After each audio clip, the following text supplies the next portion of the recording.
well, welcome to lecture 7, where apparently, according to Noria, I solved everything. Okay, gonna be a bit disappointed.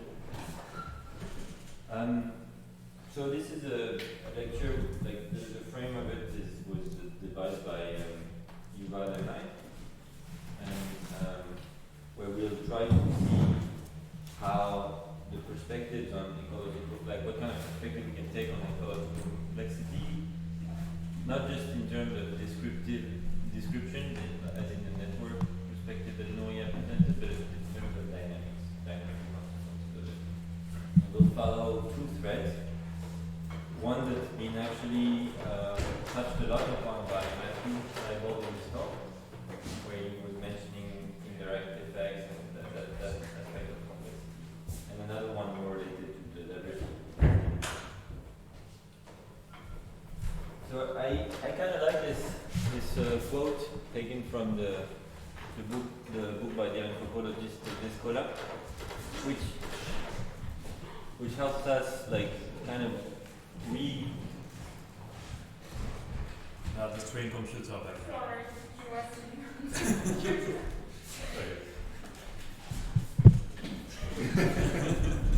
Yes, so it reframes the process of what we do a little bit within our own like civilization ontology. So the fact that we look for like rules and dynamics and mechanical understanding of nature is quite particular to our time and civilization, really. So, so this idea that you can see the behavior of elements is explained by law, and the totality is explained by the dynamics of those elements and the interactions between them. So that's already an interesting thing to have in mind, that we see this in this way, but it's quite contingent on the kind of world we are in.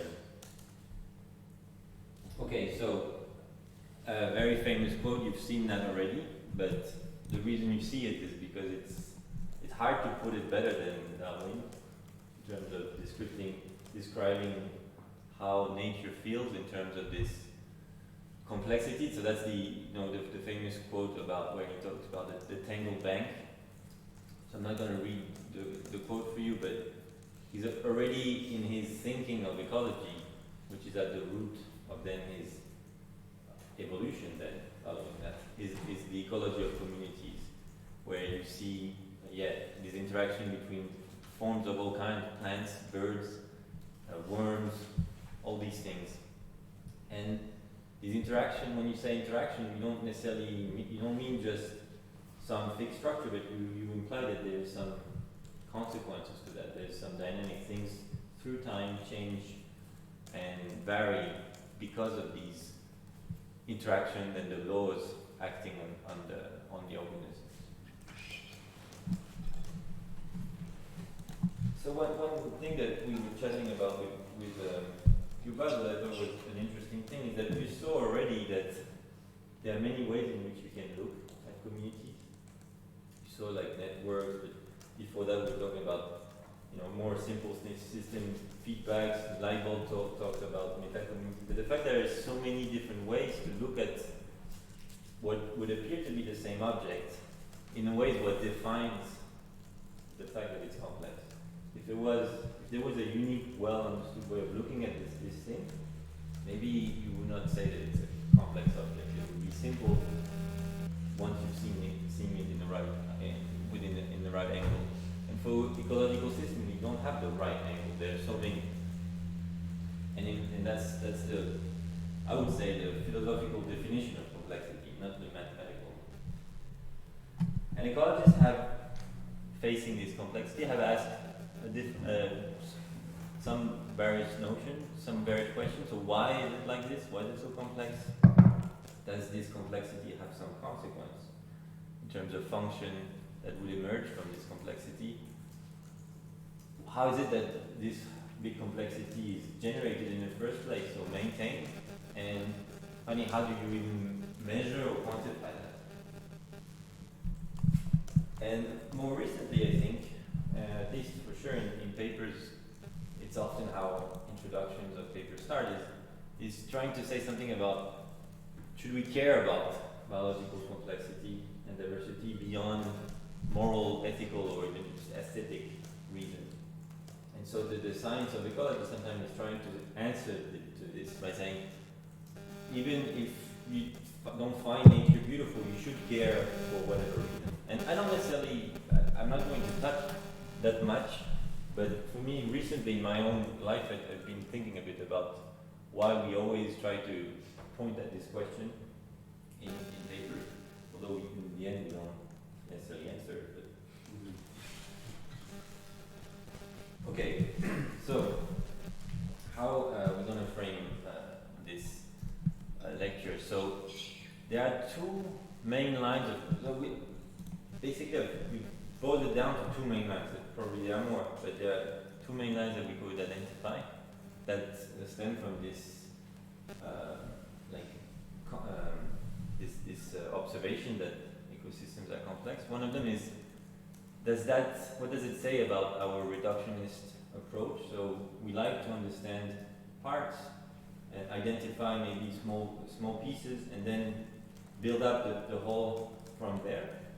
But maybe the fact that it's so complicated makes that a bit impossible. And so that's the kind of question that people have addressed, and in a way has defined a bit what I would call ecological thinking, where in contrast to engineering thinking, where maybe you know the system precisely, when you're thinking about ecological system for conservation in particular, you don't really know the system, so you know that there might be hidden consequences and indirect and unseen consequences of certain actions. So this is been present in the literature for a long time. Yeah. Sorry.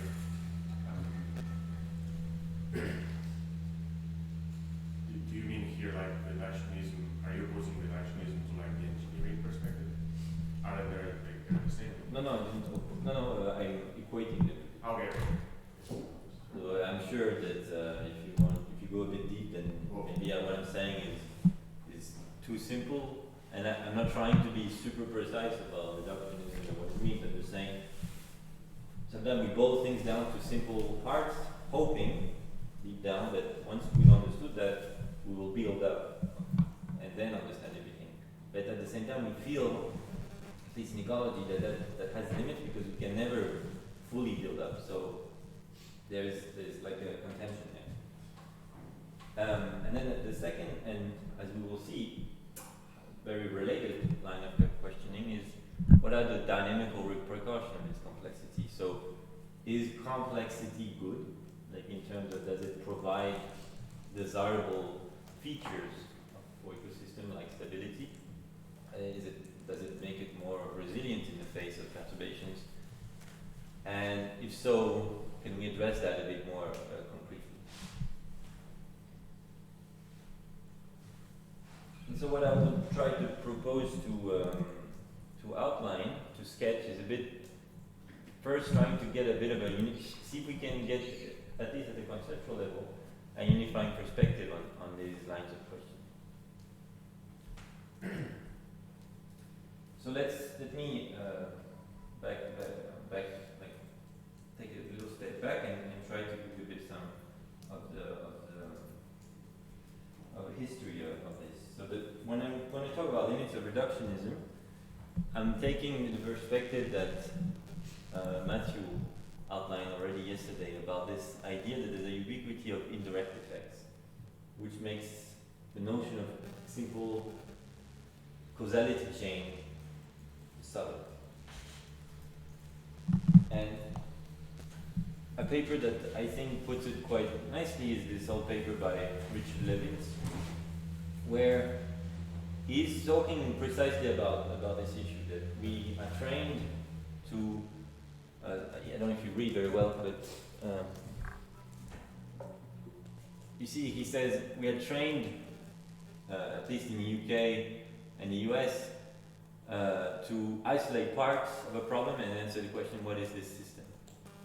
By telling what it's made of. But he says that there's difficulties when you apply this to complex system, and it's particularly in ecology, because he says it's now commonplace, at least in ecology, that systems are complex and that the one-step linear causality is a poor predictor of ultimate outcome. And then just below that, he talks about an example if you wanted to like increase the amount of food for human populations, you might want to reduce the population of pests that are acting on the crops.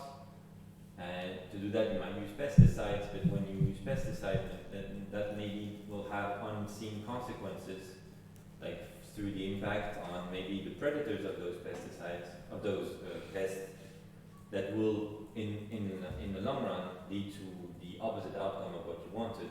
Because you wanted to reduce the population of pests and increase crop productivity, you might get the opposite. Or maybe you won't get the opposite, and maybe you get some other byproduct that is worse than where you were starting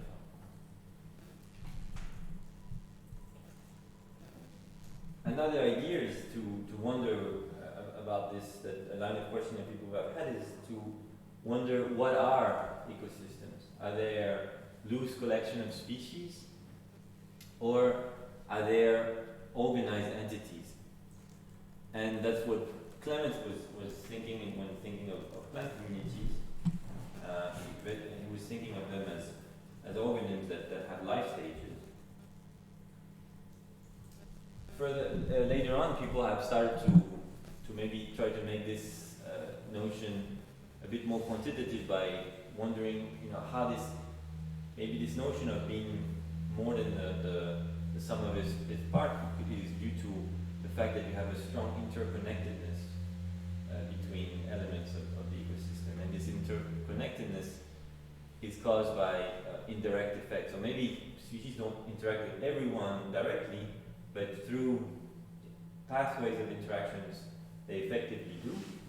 And so this tight interconnectedness that you might see in nature is the thing that would make them quite qualitatively different than the whole. And in the end, as often in ecology, it kind of crystallizes on two perspectives that then get a bit stuck. So you have the individualistic viewpoint that was kind of basically the exact opposite of the proposal of Clemens, was that if you take this idea that maybe communities are not so interconnected and whatever, that you can understand each species' intrinsic features at once and then just put them as a statistical aggregate, you fail to take into account the emergent importance of interactions. And on the other hand, the fact that taking the opposite viewpoint of this very organismic ecosystem doesn't really represent what we see in nature, which is a much more labile,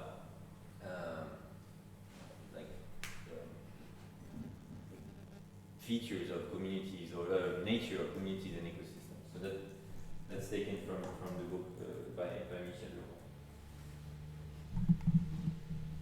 So what are those?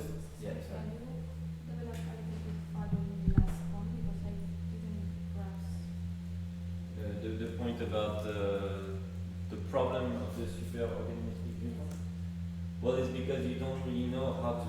Basically, it's the idea that you don't really know how to define the limits of your system. So when you're considering a community of plants, you kind of decided that was what you were interested in, then you know that, all right, there are things in the soil that matter, maybe detritivores, worms, and then maybe there are birds, and then it keeps growing, and you're like, I don't know what to do with this, Okay. Jeff, is that because we like kind of a function, as Noya said earlier? Maybe, yeah. I mean, yeah, they're defining like I don't know. It's too deep for me to go, but we could chat about that. If you could define a function that is selected, then you could define roles. Maybe you could define roles given to groups of species. So give a bit of an organismic definition of function and functional groups in particular.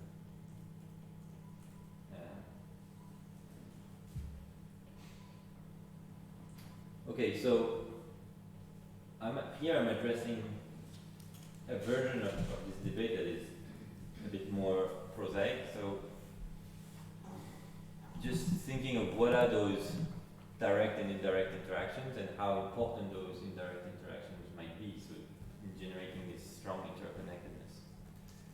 So just quickly, here I'm going to focus just on the very basic intuitions, but then after I'll try to give a bit more formal derivation of what we can mean by that.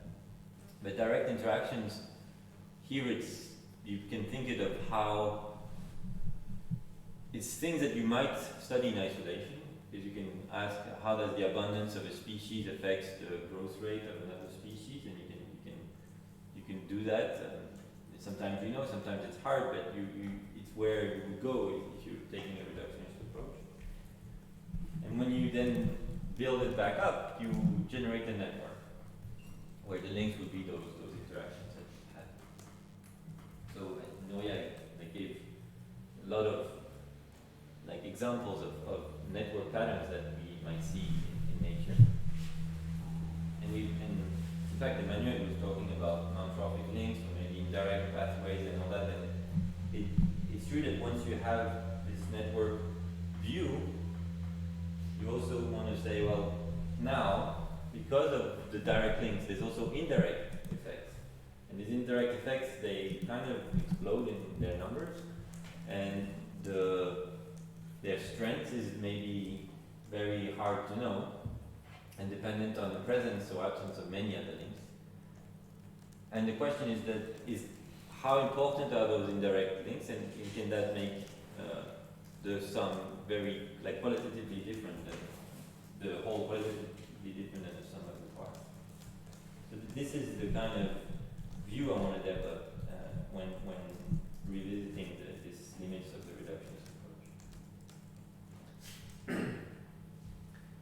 And so this idea that indirect effects are important and very problematic for predictions and understanding of causality was formulated repeatedly by Yotzis, where he was saying that, well, maybe you're interested, I forgot exactly what he was doing, but I think he was thinking, imagine you do a cull on, so you have some fisheries, and you want to know what effect it will have on some other species of interest. The issue is that to know that for sure, you need to understand that there are so many interactions between maybe other species that you do not see, maybe you don't care about them, but they are there and they're having an impact.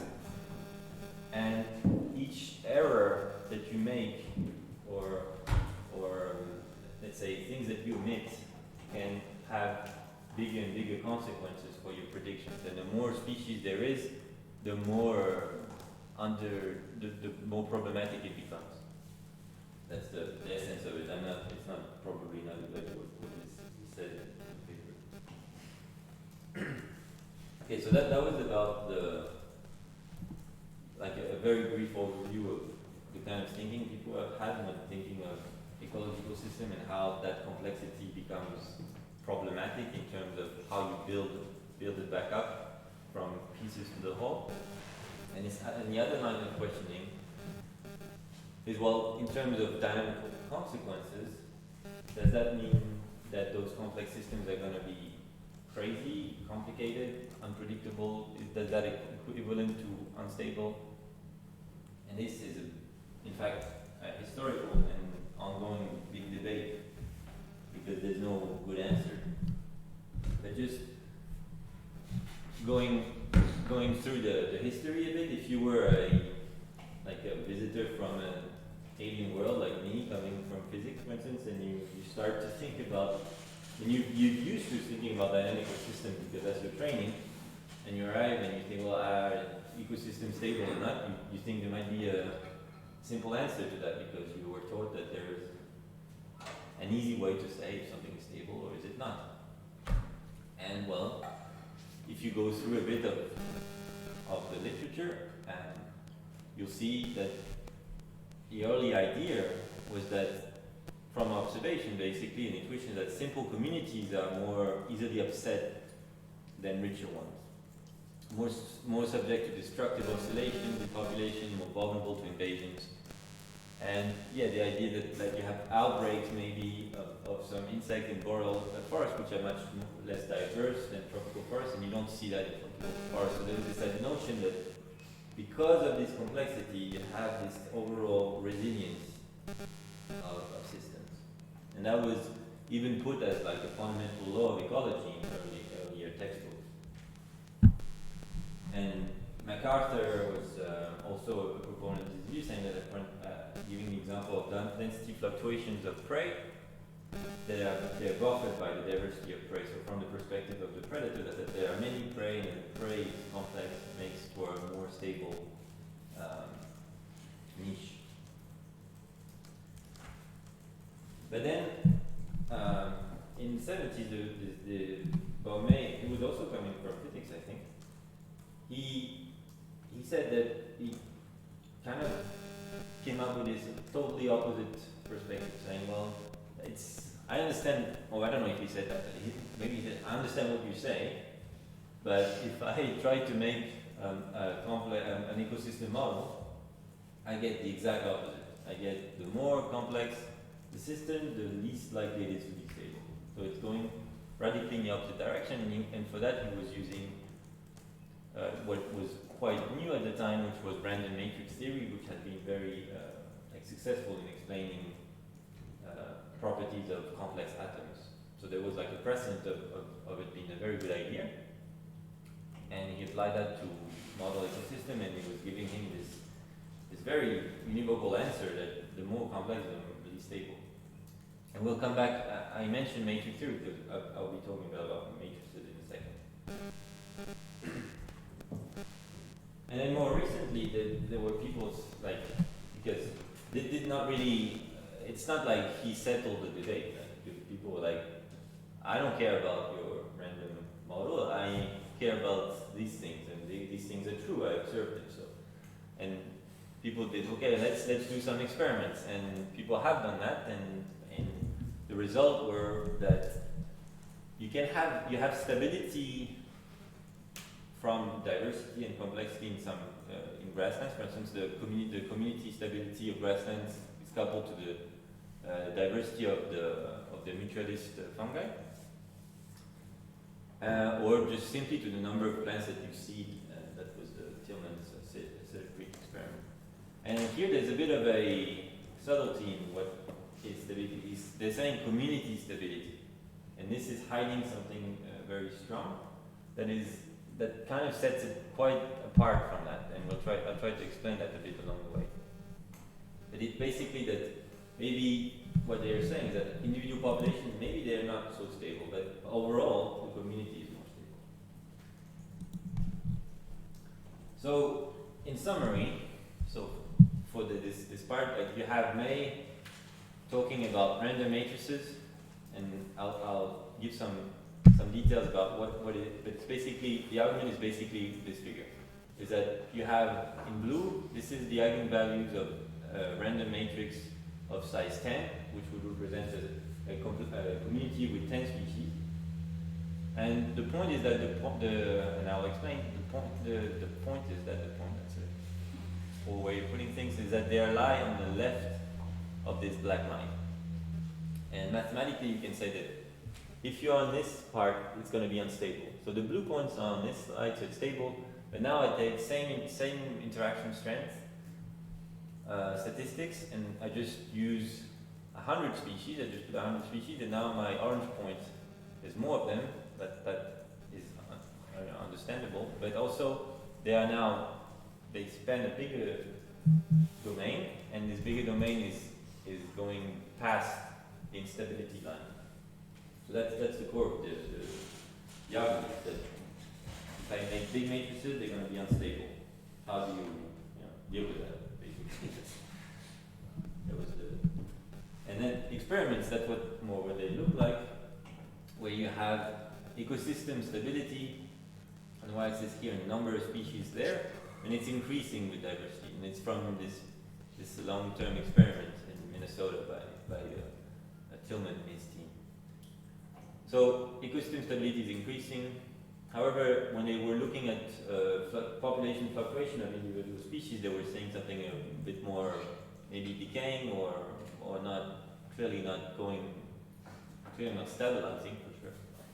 And so that's why it ended up being like more a question of maybe this diversity stability is not a very well posed question. I just have a question on the eigenvalues. But it also spread the oranges. What makes them the difference between those who are stable and those who are unstable? What drives the variation? So that's the eigenvalue of one system. So each point is not different system. Okay. Each point is the eigenvalue of the one system, and you just need one orange point on the right to say that it's unstable. I'll do something. And just in the next blog, in the experiments, you said ecosystem stability, but how were they measuring it? So they were measuring the coefficient of variation of total biomass. And so it's a very different object than the eigenvalues of the matrix. And that's also why you don't get this answer. It's the problem of trying to, and maybe that's the theme in what I'm going to talk about, the problem of like there are complicated patterns or processes in nature, and you're trying to synthesize them, boil it down to a synthetic mathematical objects that you can play with or manipulate with. If it's the right object, that's great. If it's not the right object, then it's confusing. So in summary, so far, there's this common knowledge that long indirect pathways are all over the place in ecological systems, and this has consequences for prediction and makes the simple linear causality problematic. So that's if I want to associate that to a person, and I'm not doing justice to many others, of course, but just to have maybe some image. You can think of Levins and Yotzis here as the central players. In theory, complex system should be less stable than simple ones. That's the work of May. The experiments and observations suggest something else. Rather than stability complexity debate is not very well posed problem, because maybe it depends on the level of organization. So the question for today is, can we make sense of some of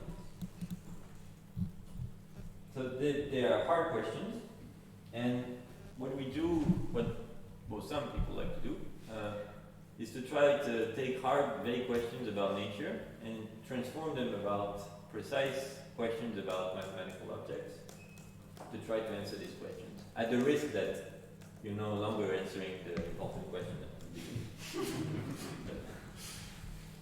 You gotta try. So here's what I'm going to be talking a little bit about, and that will hopefully pop out as so we'll try to give a bit more of a feeling of what complexity can be and its relationship with structure. So random versus structure. How to define indirect interaction pathways and why their length matters, or how long they are, really.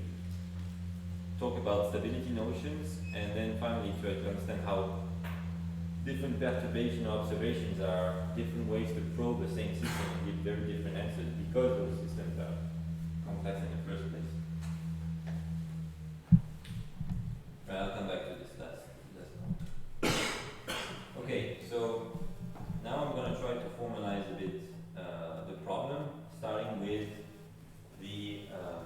this idea of indirect effect and how interconnected communities are. See what we can do with that, and in relationship with May's work and Yotz's work and Levin's observations and so on. So here is where I move to the blackboard a bit, so to slow things down. So I want to start with, because it will be very important for us to be clear on what direct interactions are. So the way I see it is I like to start with our favorite model at this point, which is the Love-Volterra model, and you write it like this. So the point here is that remember when we were talking about coexistence and competition, we put a minus because we were saying this is always negative. But now I'm thinking more generally, it could be positive or not, so it doesn't make sense for me to put a minus sign. And in the Lotka-Volterra model, well, the interactions between species, like let's say I have species I and species J, the interaction between the two is Aij. That seems to be obvious. And one way to see how this can be made a bit more general is to say, well, this object, same thing, this is the growth rate of my population, I. And the interaction between J on I is how the growth rate R of the species I is affected by a change in abundance of species J. So this is A. Fine. So what was my point with this?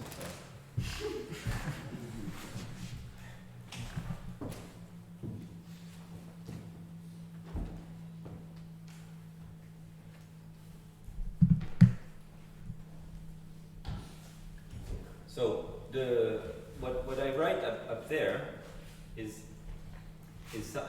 just a manipulation that is important.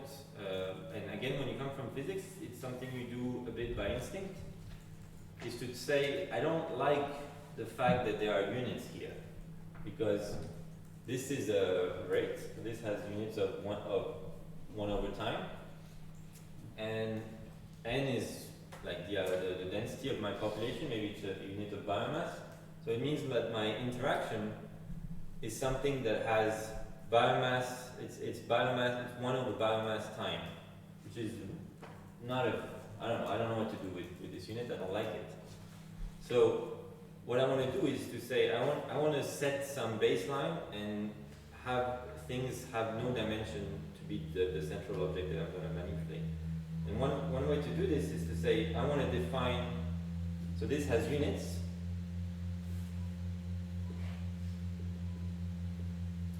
But then what I want to say is, I'm going to define Aij as the number that has no units to be small Aij divided by minus Ai. So what is this? This is the self-regulation that that Yuval was mentioned a lot in the talk about feedback.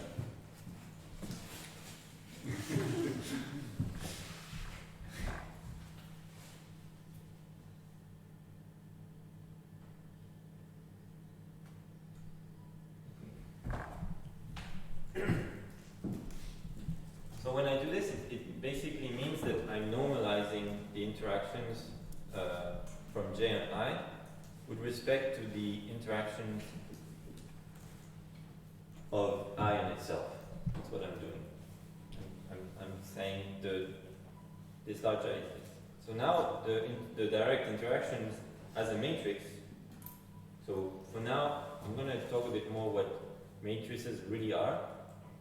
But at this point, the matrix is just a way to organize numbers. Like I have numbers I and J and so forth.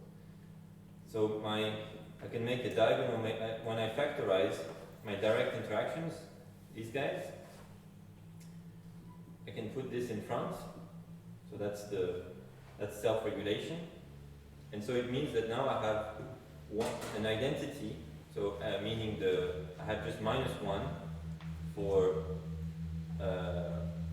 so the non-dimensional version of self-interaction is 1 by definition because I'm dividing it by itself, so that's where this 1 comes from, plus the matrix A,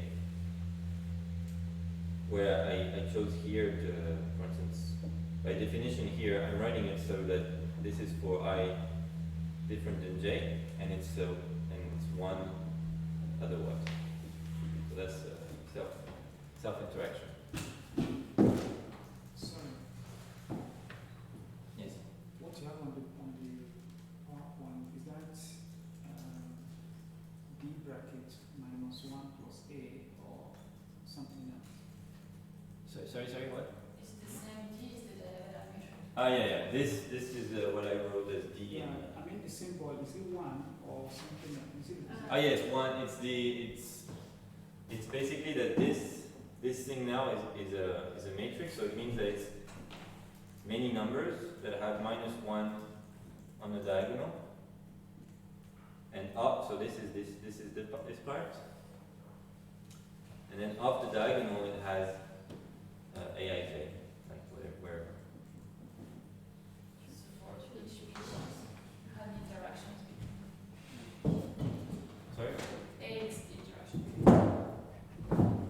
And the columns and lines are species. Ah. The diagonal is the interaction.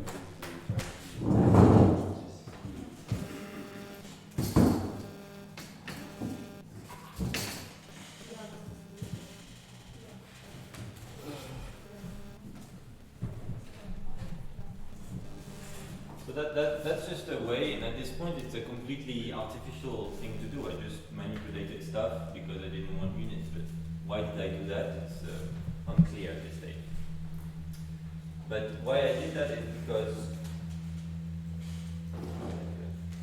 I don't know if this is going to go very well. We tried it yesterday. So this was for direct, but if I go back to my what I want to define is another notion, which is those red lines here, which would be the net interaction between species. So how do I define? So intuitively, I want to define a notion of interaction that encompasses the fact that when you have an impact on another population, this population is going to have an impact on another, and it's going to propagate and accumulate and somewhat like will create what is called net effects. And it's what I'm explaining here.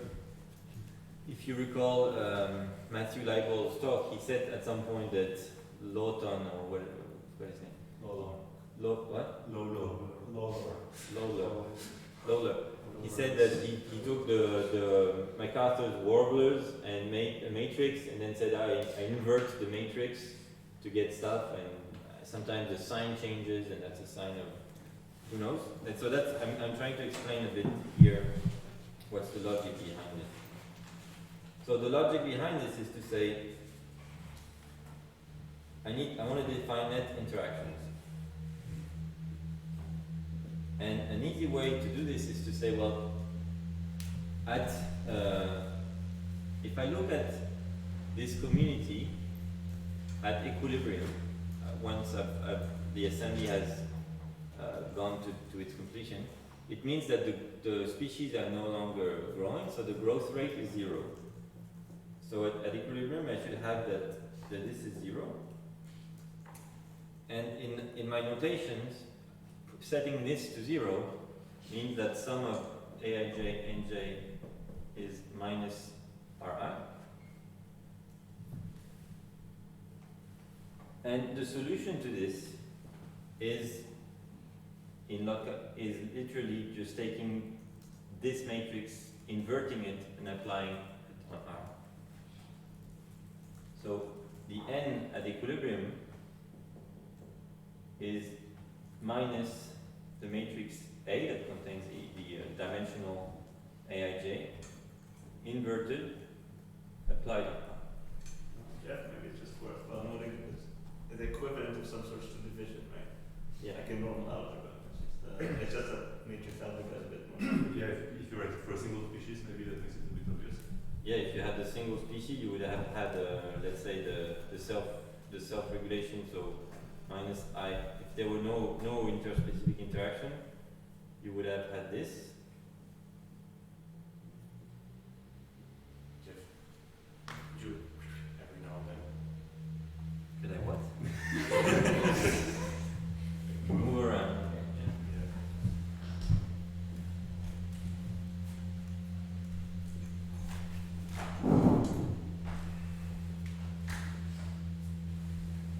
Okay, so that's typically what people call the carrying capacity if it's positive. Right?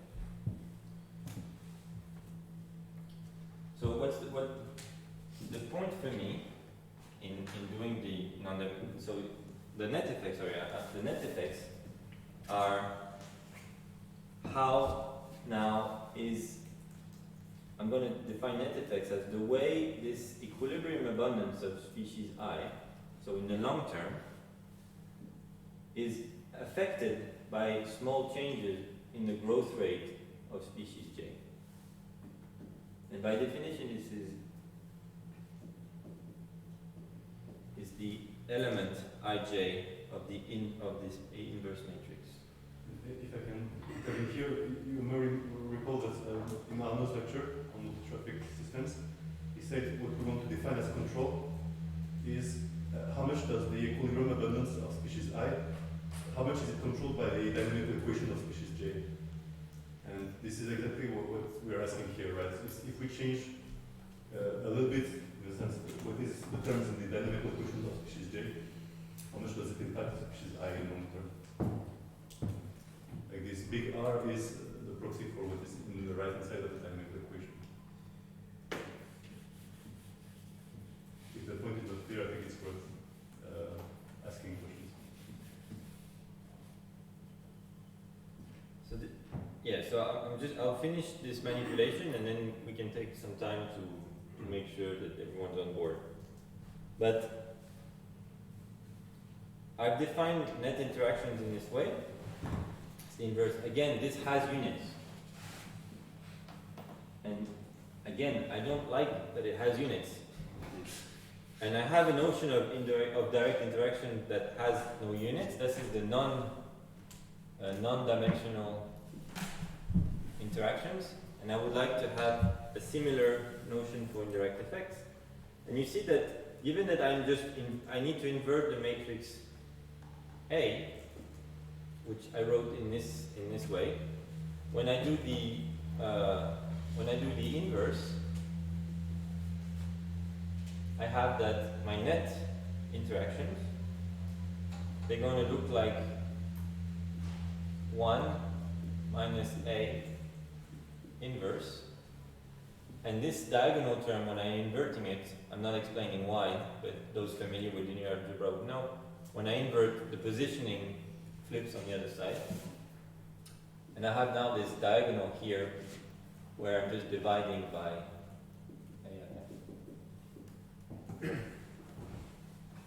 and so this is what I want to call the non-dimensional net interactions. Why I did that? Well, in a way, I factorize things because the essence of this manipulation is that those interesting, the relationship with indirect effects, pathways that I can accumulate across species of different lengths, I'm going to read them in this notion that has no units. Because why don't want units? Because if interactions had units, when I went from one species to another, each time I move, I would change units all the time. So I would not be able to meaningfully compare indirect interactions of different lengths because I would be comparing pears and apples or things that don't have the same units. Now I'll be able to do this. And mathematically, it expresses in the form of a very nice relationship, which is called the Newman series. Jeff, I did not get why interaction coefficient change, like the units would change between different birds of species. So the idea here is that if I had my community like this, let's say, I don't remember how I drew it on my bacteria, my yeast. So let me try to make a good example if I can. If I look at in terms of wheat units, and this is species. Let's call this 1, 2, 3, 4. So I'm doing an interaction pathway. You have the interaction from 1 to 2. So this is this thing, and 2 to 3. This is this thing. The intuitive thing to do in saying what's the intuitive thing to do when talking about indirect effect is to say the indirect pathway between 1 and 3 is the multiplication of these two things. But since this has units, this has like units of biomass time, 1 over biomass time. This also, it means that when I multiply, I have 1 over bio time squared. Okay? So if now I wanted to compare the strength of this two-step pathway to one that had 3, then now I would have, that was 5. I would multiply again, and now it would have 1 over bio time 3. So the comparison between the two is not good. If you would compare only direct interaction, you wouldn't need to put that in. Yeah, because they have the same units. So I could take the ratio, for instance. I could say, this one is twice as large as this one. Because in a way, I'm I-dimensionalizing by comparing them in terms of ratio, which is what happened when you were doing the coexistence criterion. You had things that had the same units in different sides of the inequality. So therefore, changing units would not have changed your inequality. Whereas now, the choice of units could really mess up my comparison across importance of it. Yes? I don't know if it makes any sense, but when you put down many interactions, you say these are how equilibrium abundances change due to changes in the growth rate of other species. Yeah. Why does that make more sense? Or no, but why is that instead of saying why do equilibrium abundances change due to changes in the abundances of other species? Why, what do you think is changing the growth rates and not abundances? Well,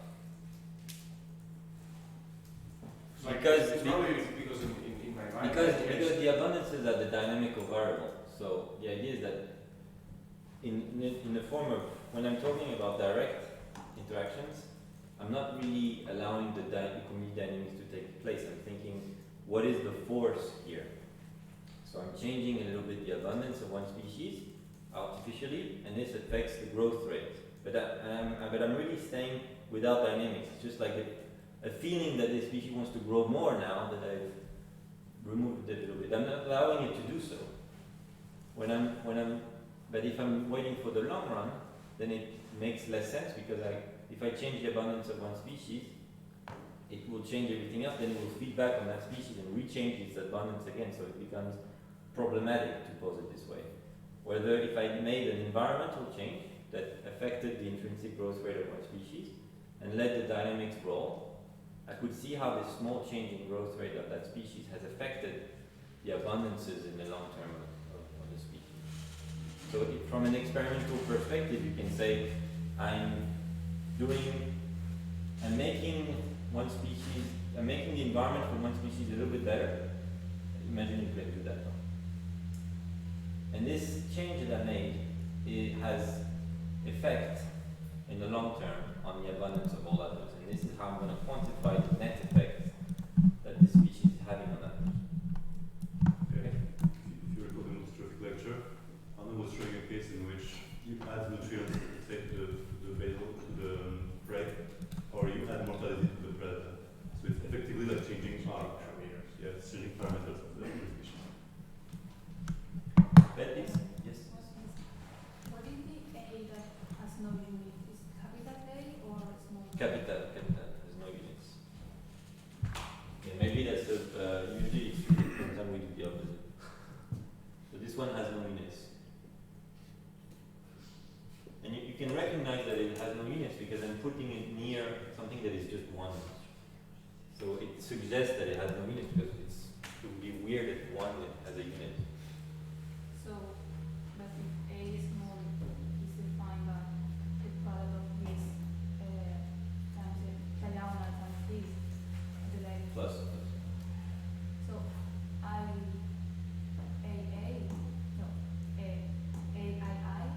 is small. AI AII? No, small. No, it's Small AII, yes? It has units. Yes. So A small has units of Yeah. 1 over abundance.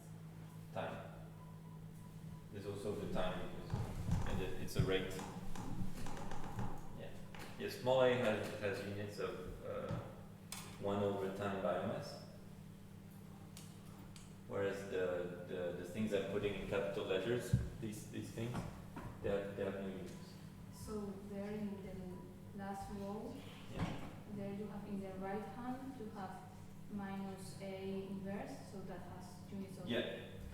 Yeah, that has units, and in fact it has units that are not comparable to direct interaction because it's kind of the reverse units. So it's a bit more strange to compare net interaction to direct. However, once I've done my little formulation, I have something like this, and then I have the diagonal here that has the 1 over AII. So this has units. But this no. Mm,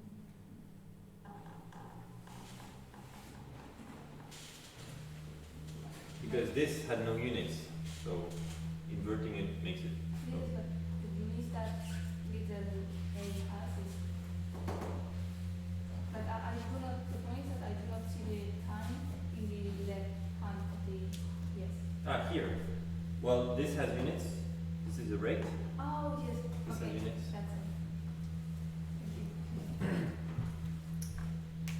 Okay, so Jeff, sorry. that's fine. The capital R in the slide. Capital R. The net Yeah. formula in your Growth rate. yeah, but why capital R for net interaction? Rather than small r. Why doesn't small R? That's my question. Because I'm looking at because large R is this is how the growth rate of the species is affected by the abundance. Small r, at least in Voltaire, small r doesn't depend on the other, so it has no. You know, I Yeah, think but in the net interaction formula, that's your That I wrote here. Yeah. Don't worry about that. Pretend it's small r. For Voltaire, it's because I'm thinking of it in general terms that all this reasoning that I'm doing, you can do it on general models, but I'm not Voltaire.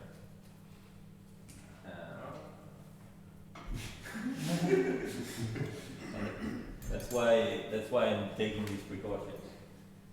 But maybe it's a bit too confusing. Sorry. in Voltaire it would be the same. The two answers would be the same in different models, and that's the right way to generalize. Yeah, it's like the idea is that this small r represents what I would have added from the external world as a growth rate of a species, and I would have tracked how that affects the abundance of another. If I can rephrase this thing one last time, because I think it's really a crucial thing.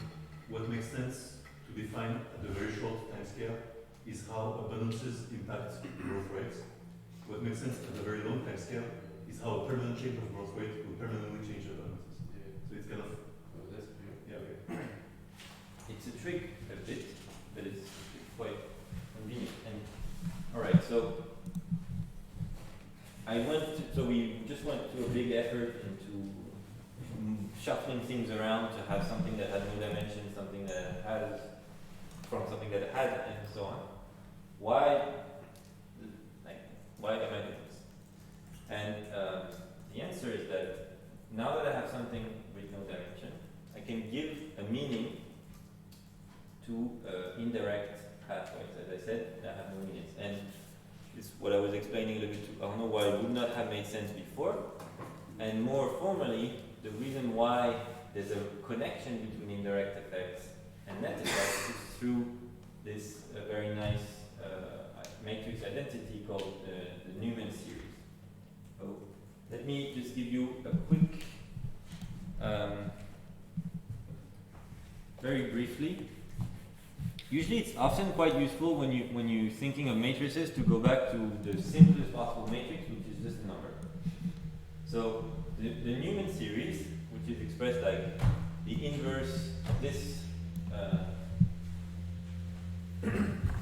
of this object here, which, as we've seen, enters in the definition of net interactions, is a sum of identity plus a squared and so on. And this is just a matrix version of this Taylor expansion of the Formula 1. The one divided by 1 over x. If you look at what this looks like, it diverges at x goes to 1. So it has like a divergence here. At x equals 0, it's 1. And here it goes like this. But the point is that in this region here, it's approximately 1 plus x. So that's the first order approximation, is 1 plus x. Then the second order approximation is 1 plus x squared, where you'd have the incurvation of the curve, and you keep going. However, you cannot keep going writing it like this forever, because if because if that's only true if x as a number is smaller than 1 or minus 1, so between minus 1 and 1, because otherwise those growing exponent of the number would just explode, and this thing would tell you that everything is going to infinity, whereas as you see the curve is not at all going to infinity, it's actually going to 0. Here it has a divergence, but here it's actually doing something relatively relaxed. So you can write this identity as a sum as long as x is smaller than 1. What's the equivalent of x being, we'll see what's the equivalent of x being smaller than 1 for the matrix.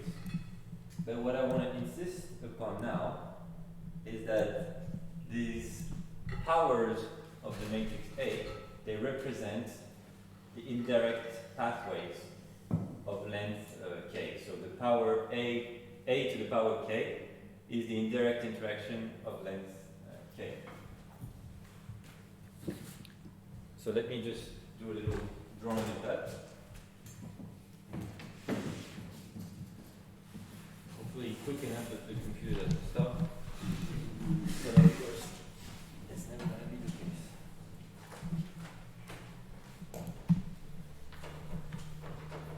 So the matrix, when I do I take the power k of the matrix and I look at aij, what I'm doing is I'm summing over all paths of something that looks like this.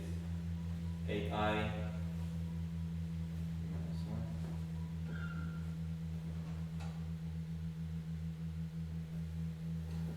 Is it an ik? Yeah, I Okay. maybe bad notation. I don't know. Not so easy to. Maybe k1. No k. No k. Just AIJ, AJK, and so on. Because you have k as a power. Yeah, no. Okay. A, n, and m. All right, n.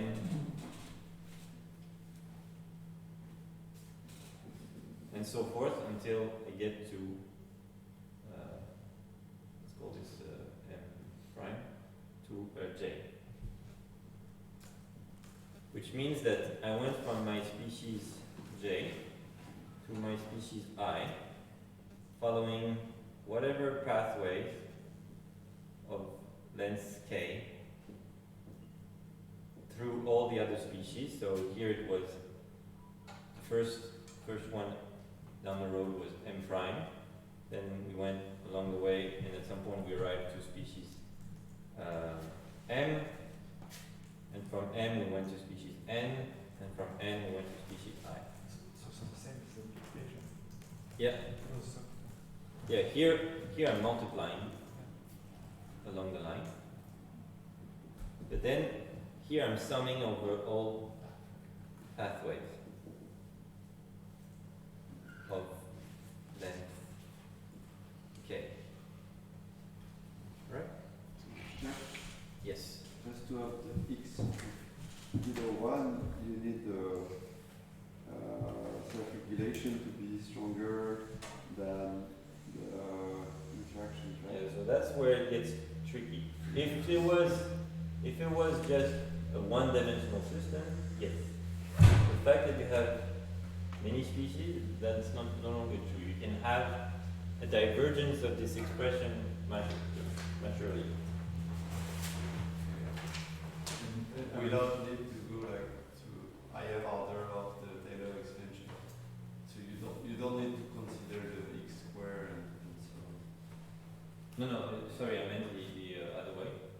I meant that quickly this expansion blows up, even if self-regulation is stronger, even if the interaction terms are smaller than that.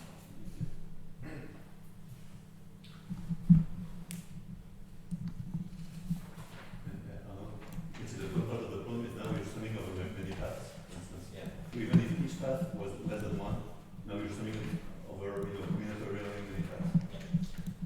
So you have many paths like this, and okay. So where I'm trying to go with this is that I can read here that given that my net interactions, I can see them at least for when, let's say, the norm, some notion of the norm of the matrix is small enough, like as if when x, for numbers was when x was small enough, I can see that the sum of indirect effect of longer and longer length.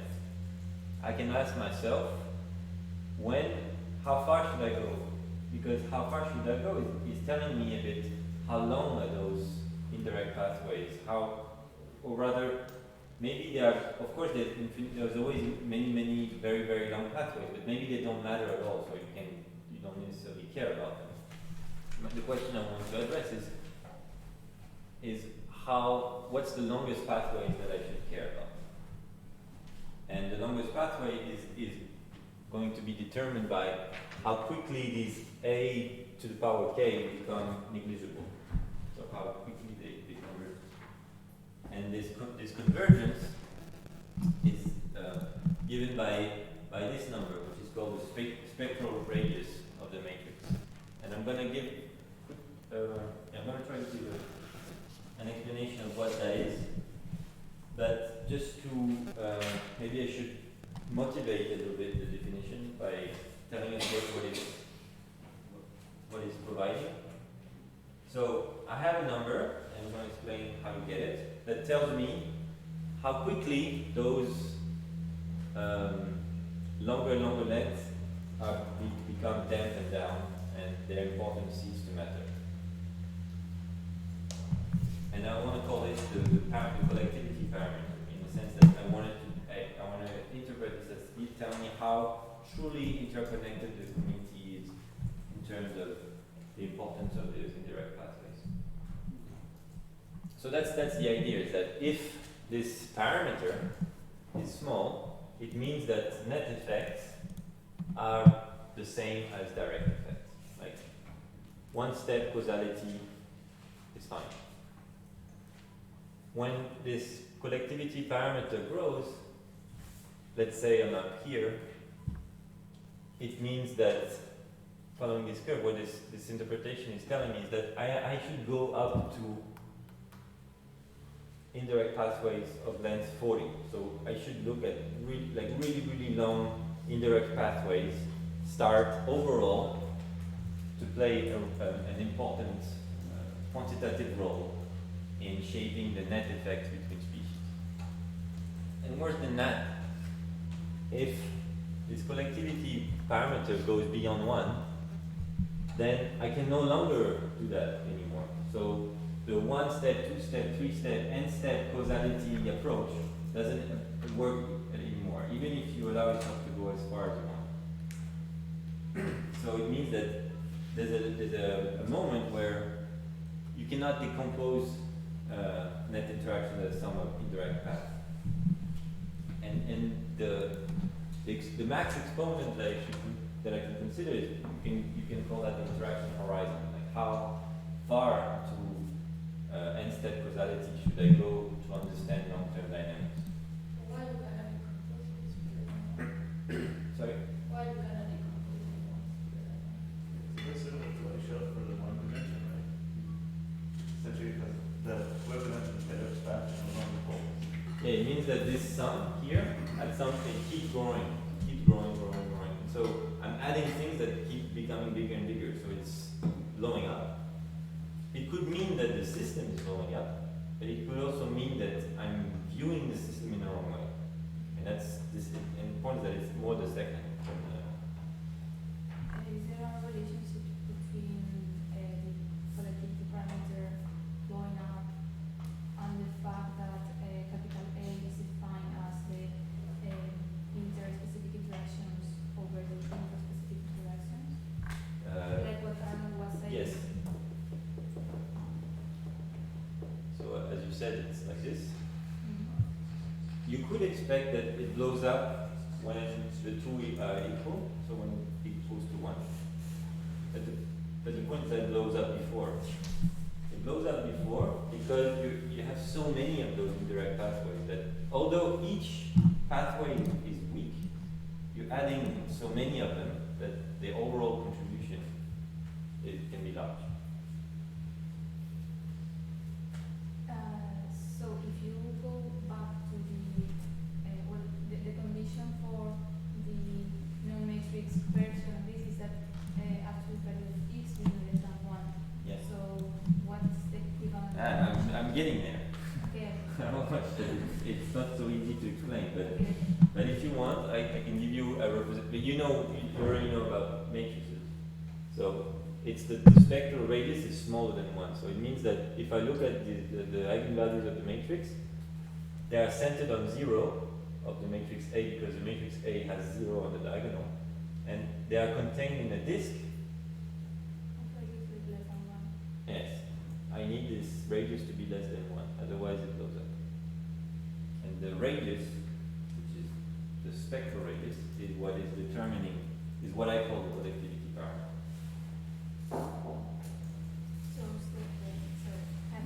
So that means that the real part of the main value being less than 1. No.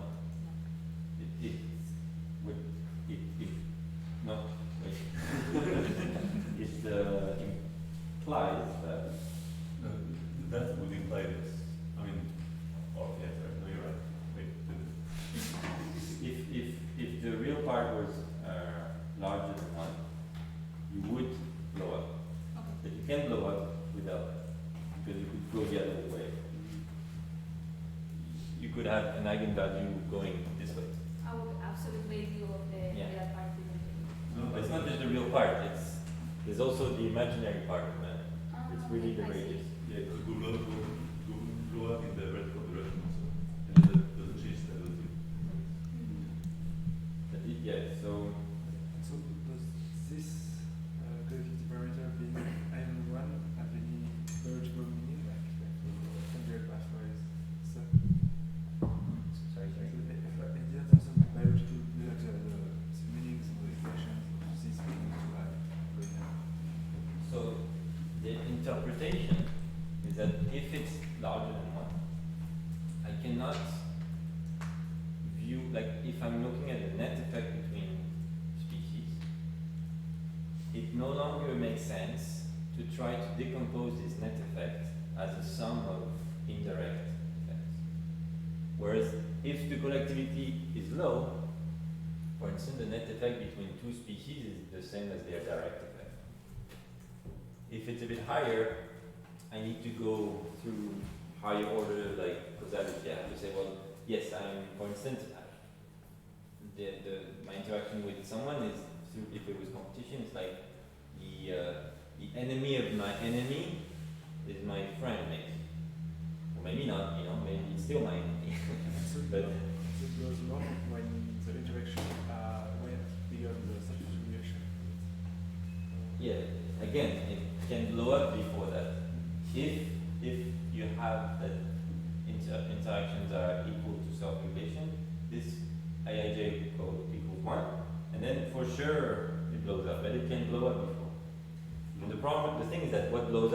mind, it's not the system.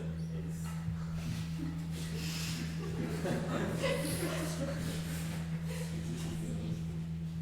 There are correlations between creativity and network size. yes. I'll try to go there. Here it is. But at first I wanted to explain a bit what a matrix is and what eigenvalues are, because maybe now it's becoming too cryptic to talk about like eigenvalues and so on. So I just want to make it quick and give like, I'm not doing mathematics here exactly, but I'm giving intuitions on mathematics. So it's not really ecology at all. But so for those who know already what matrices are, it's going to be a bit boring. But I feel that it can be useful. So a matrix, as I said, often people, especially those that do not come from math or maybe even sometimes from physics, they think of it as a table that contains numbers. And I don't like to see it as a table that contains numbers. I propose, and it's not me, was that a matrix is an operation. It's something that, it's an action, something that acts on stuff. And the simplest, and it's a generalization of multiplying by a number. So the simplest matrix, as I said, is in one dimension, and it's just a multiplication by a number that I'm going to call lambda. So what you do when you multiply numbers by lambda, so let's put 0 here. If I start from an x here, and let's say lambda is smaller than 1, then I'm going to multiply, and I have lambda x that is smaller than x, and I keep doing this. And I contract to 0. Okay, this is lambda. Of course, lambda could be negative, but its absolute value smaller than 1. In which case, what I do is that I flip signs at each step,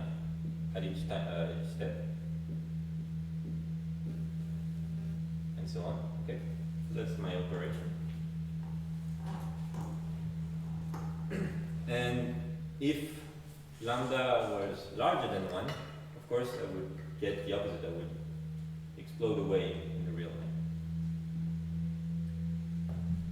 life. 2D, and 2D now becomes any dimension. What happens is that you have to, and I'm taking 2D just because I can draw, but really what I'm saying is much more general than 2D. It's the same thing as the multiplication by a number, except now you have multiplication by two numbers, lambda 1 and lambda 2, which is what we call the eigenvalues of the matrix. And what it means is that there exist certain directions, which are called the eigenvectors, along which the matrix is just the multiplication by a number. So if I'm on this, if this is the eigenvector, or eigendirection, rather,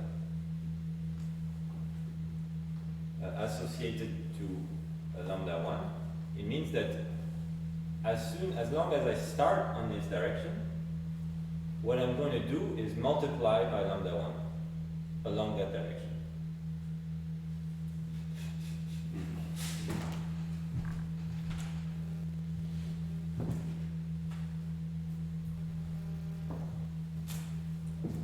So here I'm multiplying by lambda 1 along this direction. However, if I was on the other eigenvector, eigendirection associated to lambda 2, here, unsurprisingly, I multiply by lambda 2, which might be a different, like an operation of a different kind.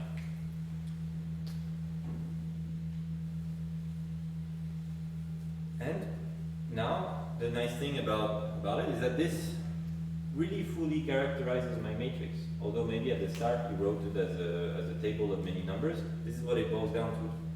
And any starting point that would be here, that's not along any of those, I can decompose it along those two. And now, here, this decomposition I multiply by lambda 1, and this part by lambda 2. And I end up somewhere here. So this vector has moved to here by the application of the matrix. Alright? And if you remember this cloud of points, blue and orange, that I showed that Robert May had plotted, that's what they were. They were those numbers. And you see that what matters for us is that you have that the application of matrices of high and high to high and high powers, you want it to be contracting. You want it to contract. So you want all those numbers to be smaller than 1. Really? That's what I was looking for the fact that longer paths matter less than the longer path. Yeah, for the collectivity, that's what we were talking about, because we are literally talking about powers of the matrix, and powers of the matrix are just along each eigenvector direction, just multiplication by numbers. So if I had my matrix A,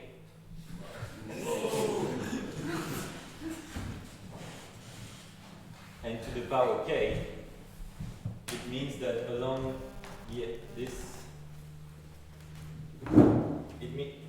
putting it to the power k doesn't change the eigendirection. It just means that if I put the action along the eigendirection is not multiplying by lambda 1, it's multiplying by lambda 1 to the power k. And here you multiply by lambda 1, 2 to the power k. So I need both of them to be smaller than 1 if I want to be contracting.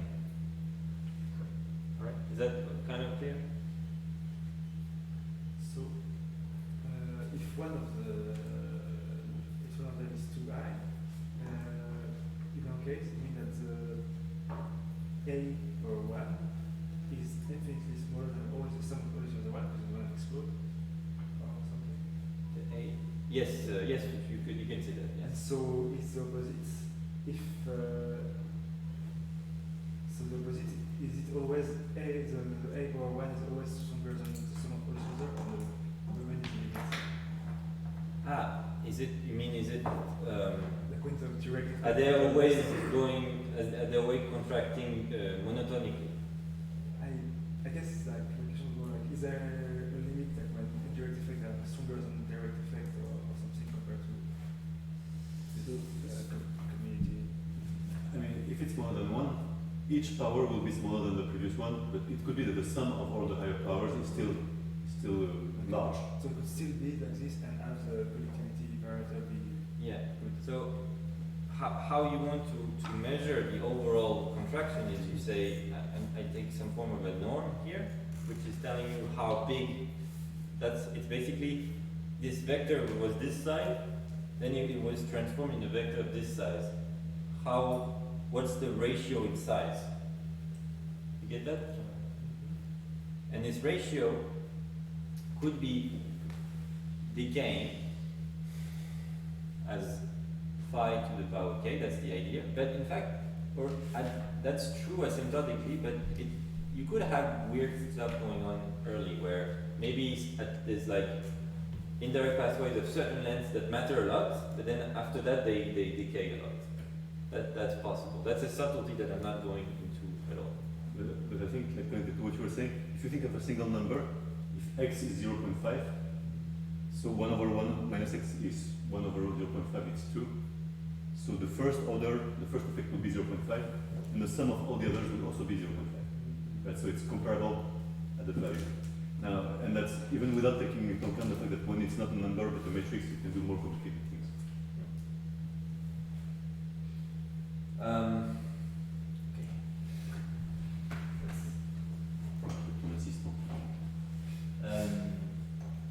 Yes, well, related to Adenau's question, is this related to the network side?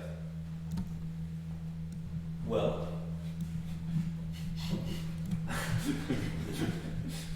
I can't explain all of this because it involves talking about matrix norms and so on, but basically the bottom line is that it definitely is related to network size, and what's more is that it's related to something very simple, which is what I can show is that this collectivity parameter is smaller than what is called a norm of a matrix. A norm of a matrix is basically saying a size, and in fact it's always smaller and this matrix norm that I can define that sets the upper bound is just summing the square elements of all the pairwise direct interactions. And this sum, if you write it up as like Bob May did, you can see that it relates to how connected your network is, the size of it, and the interaction, the mean interaction strength that you have. So it's basically, very simply put, it's just what it may call complexity. And what I'm trying to show in this figure is that the complexity sets, so this part here where I divide by square root of s, don't ask me why, this is May's complexity, and what I'm saying is that this is the collectivity that you get at random. If the network was random, but you had a certain complexity, this is how collective it would be. However, it could be much more collective than that if the structure was such that you were approaching this upper bound, which is set by the same thing as before, but just not with the divided by square root of s. Alright? I don't know, I realize you cannot understand the details of this, but you understand the feeling of it? So that the size of the network and the complexity defines the lower bound, but the structure of the network defines the upper bound of the collectivity. You have, basically you have that the collectivity can be between 0 all the way up to something that is square root of s times the May's complexity.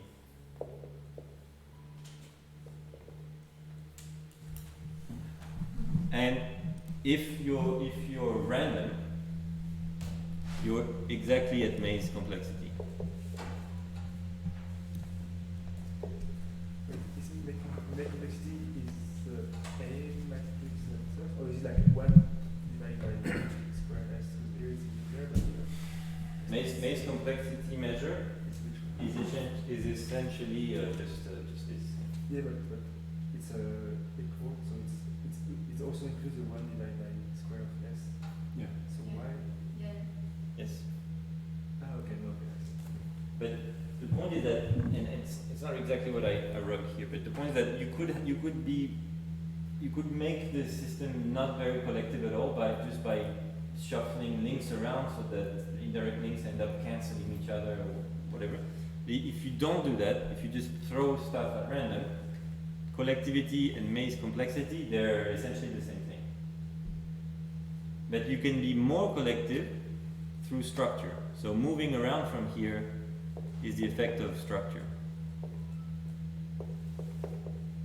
More RS than What is this? Yeah, structure can make things more interconnected or less. Can you also go down? Yes, you can go down. And an easy example of that is imagine that your matrix is completely triangular, like this. You have just zeros here. So that's my matrix A. So it has 0 on the diagonal by definition. But imagine I'm putting all the interaction strength, all the the potential set by complexity, I'm putting it all as in the triangle. So it means that you have species that have an effect on everybody, but have no one has any effect on that. It's kind of like lecture 2-ish. Yeah, yes, niche, one directional. Yeah. Yeah, it's very one directional, and what happens here is that so there are indirect effects, but after, if you do enough steps, and the number of steps is set exactly by the number of species, then, I'm not going to be able to explain, sorry, but after k equals s, which is the number of species, ak is 0. Usually doesn't come out together. Yeah. Yeah, it doesn't come up again. But it's very sensitive, because if now I put something up there, for some reason there are some loops now, then this is no longer true, and so you get collected right away. And this kind of matrix occurs in Tillman's competition colonization trade-off. It's a bit what he ends up with an interaction matrix that effectively looks like that. Below matrices, is it still makes or more stable? Okay. Yeah, here I didn't say more stable, less stable. May, in his work, he said complexity makes things unstable. But May was considering random matrices. I'm not considering random matrices. I'm using May's complexity measure as a baseline and saying that structure moves us away from that baseline. And well, that's precisely this plot, if you can understand it. Here I'm looking at May's stability. So is the system stable? Like how when you reach 0, when this reaches 0, it means that the system has become unstable. And here is how collective it is. So to be completely unstable, you need to be some form of collectivity.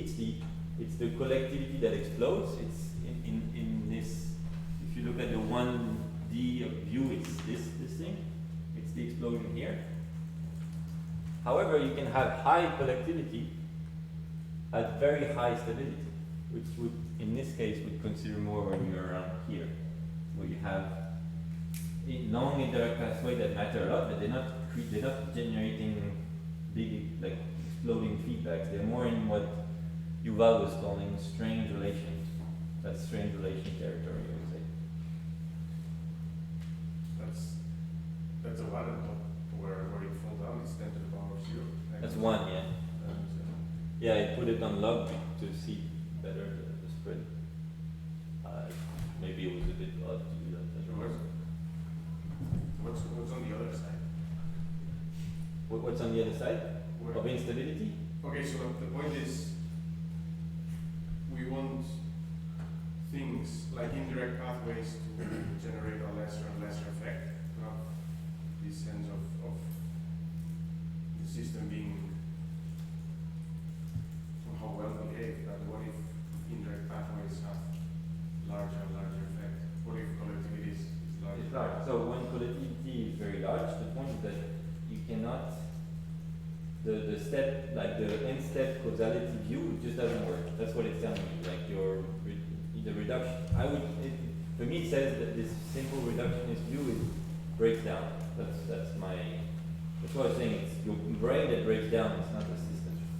But when you in stable case, it's the system that blows up a bit. But it's the interpretation that breaks down.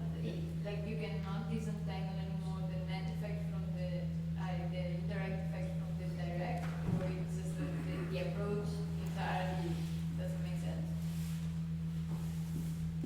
Well, yeah, you cannot say the net effect is just a sum of indirect pathways.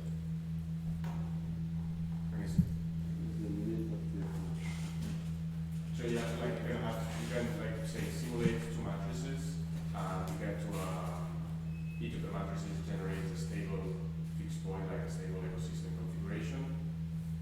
But one of them you can define it. If one of them has collectivity is more than one, you can define it by exploring this idea of net effects and Yeah. so on. And the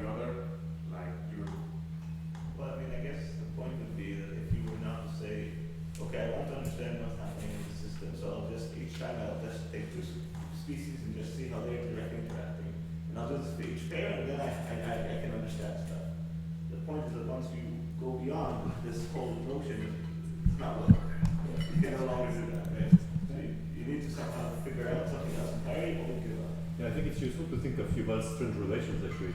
That if you're in this original counter predator prey without any self-regulation, if you're looking at short time, you could ask, if I change the predator mortality, does it change at short time the predator abundance? And at short time it does. At long time, there is no causal link between predator mortality and predator abundance. This causal link is broken entirely. So that's really the viewpoint's breakdown. But then if there like, if collectivity increase with species, number of species, then for a big network, then it just can't. Potentially, yeah. That's a bit. Okay, so I'll try to wrap up at least this part. Can I say, Yes. could, it's very difficult. Could you imagine like the limit of the collectivity parameter as a measure of defining the limits of a community? It's Genius idea. It's I don't know.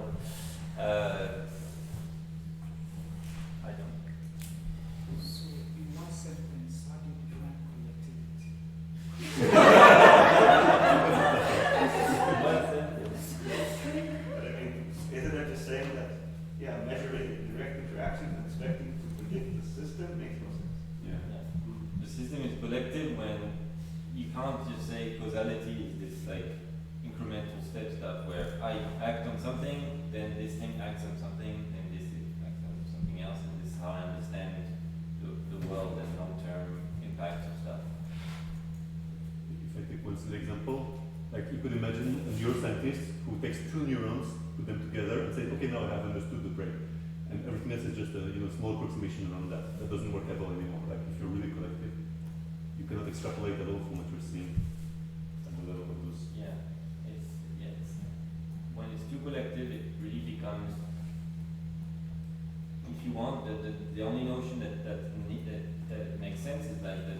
Okay, then the only thing can end up saying that net effect becomes context dependent, and I can't just point at what causes those net effects precisely. Where do you think? Okay, so like, this what you said is not something. Is it something we truly know, or is it like a feeling from the fact? I mean, it's clear that from two neurons only, from the direct effect of one neuron on another neuron. Okay. I mean, it's not something that we have computed, that we know that in the brain it's clear that the sum of the parts does not by any means explain the whole thing. But where do you think the ecosystem falls? Do they fall within like? But it depends on Okay, we should go to the end that we finish this. So, if you go Please. Yes, okay. if you go by the last definition you gave, so why are you associating it with structure on those mathematics? Okay, so the thing is that how you can take what we're saying is that maybe those indirect pathways they matter a lot. Why do they matter?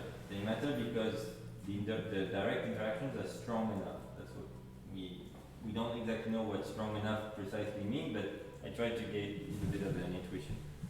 But basically, the overall potential for collectivity is set by what may be called complexity, which is something that has to do with the size of your community and the connectivity of the network and the average interaction span. So that sets the baseline, the potential, sorry. If you just throw the links at random, you get an equation between collectivity and complexity. But if things are not random, if they're structured, you can move either up and be more collective than that. So have it even, maybe at May's level you would think, oh yes, I can understand stepwise if it was random, but it's not random and it's making so that long pathways really do end up mattering a lot. On the contrary, structure could make it easier on us by making it less collective in a way that we can understand now long terms as like a step process of causality. So maybe to go into Nuria, a very modular structure would be less collective and also collectivity. Yeah. Easier to understand. But I just want to try to I didn't explain everything, but we explained collectivity. So that's the radius of the idea. So what we did is we went from general models of the ecosystem. I went through a bit of some work to remove units, to identify an object, and on this object I can look at, it's a matrix, and what we do with matrix, we look at the eigenvalues typically, because it's nice, and because it tells us things sometimes. And here what it tells us, that the circle in which those eigenvalues are contained gives me a measure of how interconnected, collective the system is. But we could have said a bit more, and I did not explain, although I hinted a bit very quickly, and Violetta said so as well, like stability is if the real part is smaller than 1. And this is true. If the eigenvalues go beyond a certain limit, you become unstable. And this is what May was talking about. And here we see that it's not the same as collectivity, because I don't have to be, my eigenvalues don't have to be like very neatly spread around the origin. It's true if it's completely random, actually. That was the basic of random matrix theory, was telling that actually the eigenvalues are going to grow like this disk. But with structure, you could get something else. You could get that you have eigenvalues very far over there or very high up there, but still reasonably far from the instability region, which is here. So this thing was what May was looking at when he was saying complexity makes things unstable, and we see that it's true that it makes the potential for an instability larger, but structure can definitely go against it. And it's not equivalent to how collective or interconnected the system is. And something I did not explain either, and I'm not going to, but I'm just going to point at you, and if you want to think about it, we can talk about it, is that this idea that Yotsis was mentioning about what happens if my prediction is very sensitive to uncertainty, that has something to do with how close the spectrum is, not from this line, but literally from 0 here. So the distance to this, that's Yotsis' problem. This is May's problem, and the other stuff is more like Levin's problem. So this is our problem? So yeah, now it's your problem. We don't really have time for the rest, but maybe I can go. I can just like destroy your brain once and for all before lunch. But I just wanted to say, if I finish on this, I give a feeling that I've reached a very, maybe you don't get a feeling, but a very synthetic, unified view of so many questioning. Yeah. But does that really help? And why?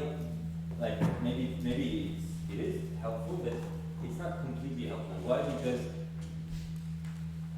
we've synthesized things so much that we have unified perspective, and when we go back to relating it to observation, we have to redress a bit our concepts and put more and more details that are more and more idiosyncratic and varying, which now lead to all kinds of patterns. So, for instance, can I explain this? Sometimes people see stability going one way or another. That was shown already pointed by Pim in the 80s. Or that was Barth's paper, where he basically shows that whenever you have species turnover, you have instabilities depending on how you look at the system. If you look at eigenvalues, you get instabilities. If you have some other notions, more ecosystem level stability, you get the opposite. That when you have turnover, you have more stability. And why is all this? Well, I don't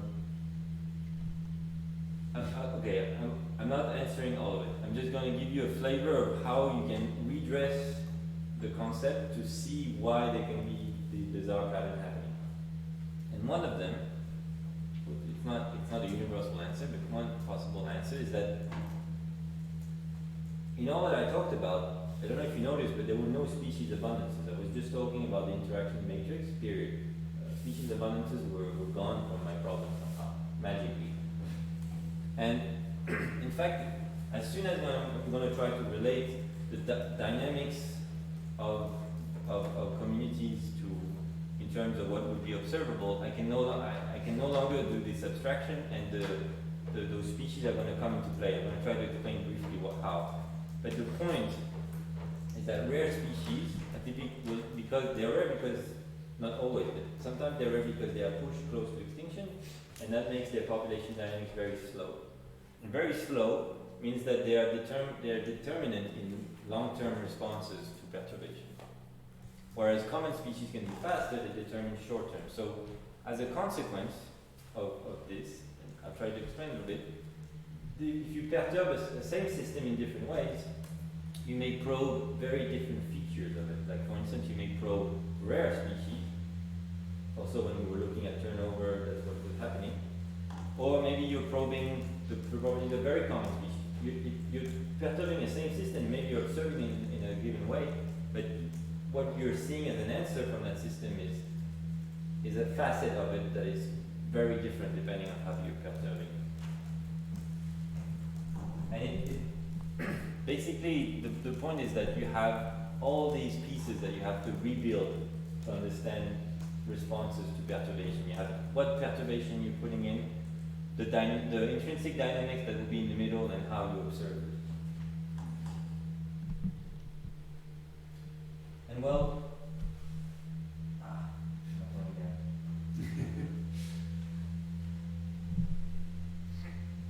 okay, I'll try, and you tell me if you can't keep up anymore. But the point is that if you were looking at the dynamics in response to perturbation, I can write the model ends up looking like this, where I have my interactions as I wrote them, I have a perturbation here, and here I have the species effective timescales.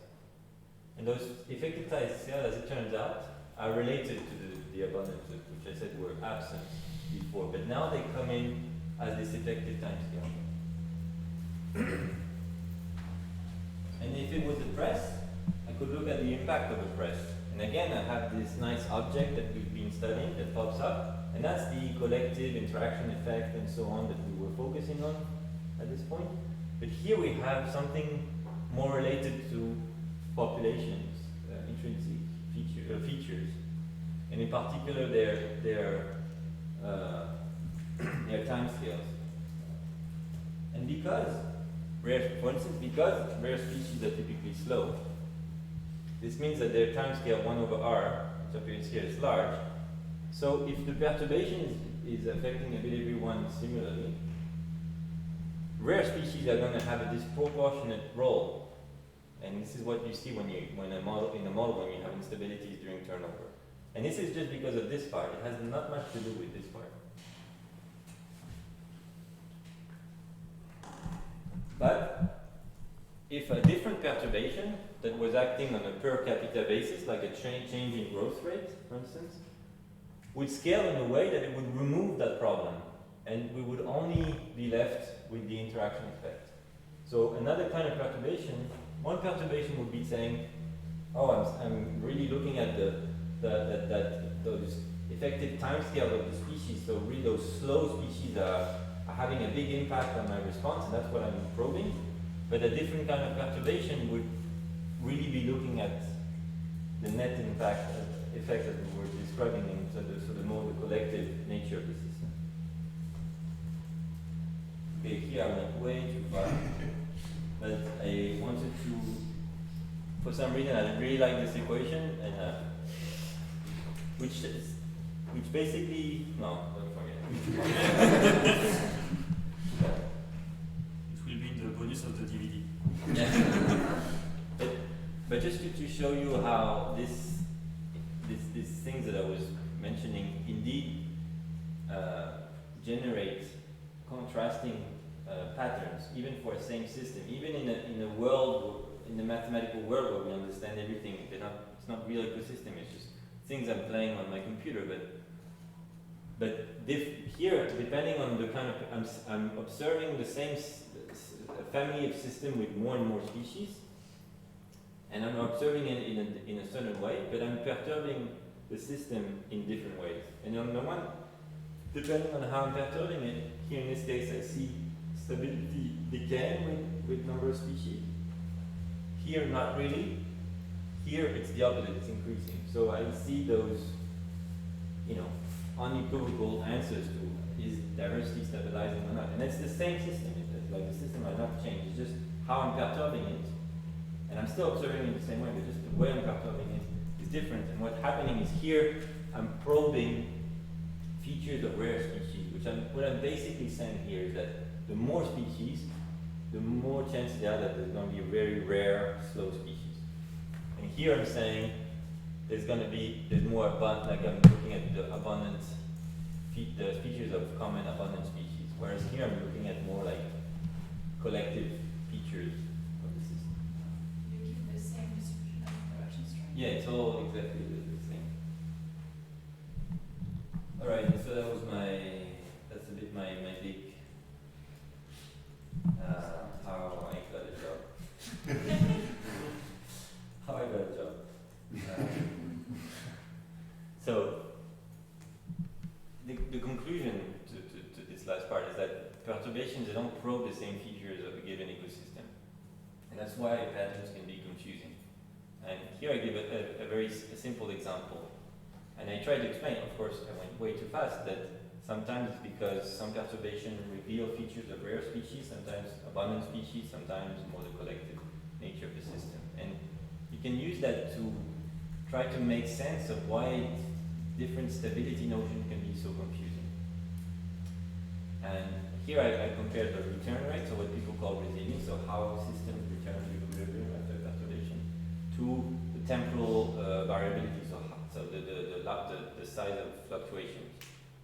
Two notions, and the point here is that so in one case it's response to a pulse, that's return rates, here this axis. The other case I want to see it as more like response to stochasticity in the environment. And I have this axis, and what this represents is that depending on features of those perturbations, what I'm seeing is something that has to do with rare species. So for this kind of noise, this is the case. For the long-term response to a pulse, this is the case.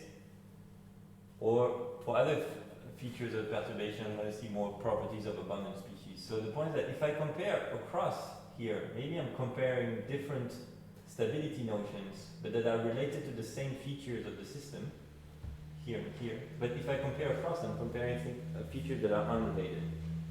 And this is what this simulation shows, like just basically the pairwise relation between stability notions. And in blue is when I compare across in a parallel fashion, where I'm looking at different stability feature properties of the system that have to do with the same facet of it, so rare species or abundant or maybe a core dynamical feature. But if I compare across, which is in gray, I get a mess.